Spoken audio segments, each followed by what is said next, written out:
প্রতিদিন আমার মেয়ের আবদার আর আবদার, বায়না আর বায়না। আজকে আবার মেয়ে আবদার করেছে নুডলস খাবে। তো আসসালামু আলাইকুম সবাইকে, সবাই কেমন আছেন? আশা করি ভালো আছেন। আলহামদুলিল্লাহ আমার পরিবারের আমরা সবাই ভালো আছি। তো মেয়ে এক্ষুনি আবদার করলো যে সে নুডলস খাবে, আর আলু দেওয়া তাক নুডলস রান্না করে দিতে হবে। তো সেই জন্য এই যে নুডলস রান্না করতে লাগা পড়েছি। আর এই নুডলসটা আমার ছেলে মেয়ে দুইজনকেই কিন্তু খাওয়াবো। এদিকে নুডলস আমি সেদ্ধ করতে লাগা পড়েছি, আলু কাটা দিছি এর ভিতরে। এই যে দেখো, এই যে ছোট ছোট করে আলু কাটা দিছি। তো এগুলা দুটো একসাথে আমি সেদ্ধ করে নিচ্ছি।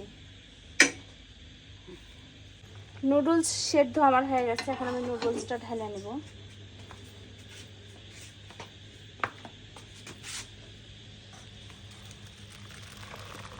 এই যে নুডলস আর আলু একসাথে আমি দিচ্ছি।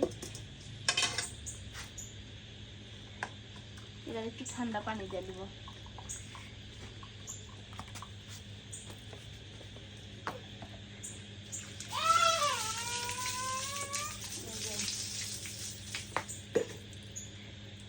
একটু ঠান্ডা পানি দিয়ে দিব। এটা একটু ইয়া করতে দিই।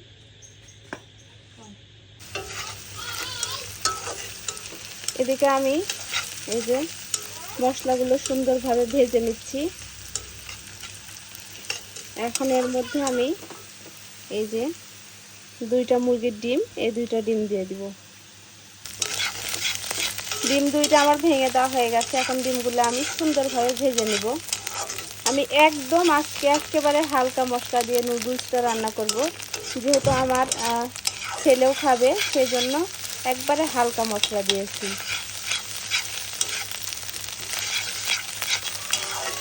ডিমগুলো সুন্দরভাবে ভেজে নিচ্ছি আমি। ডিম ভাজা হয়ে গেছে, এখন আমি নুডলসগুলো এই যে ঢেলে দিচ্ছি।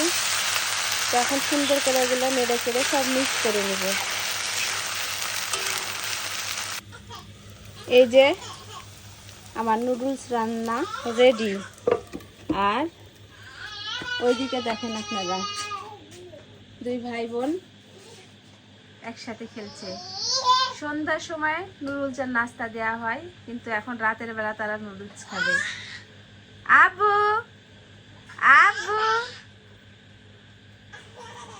আব্বু।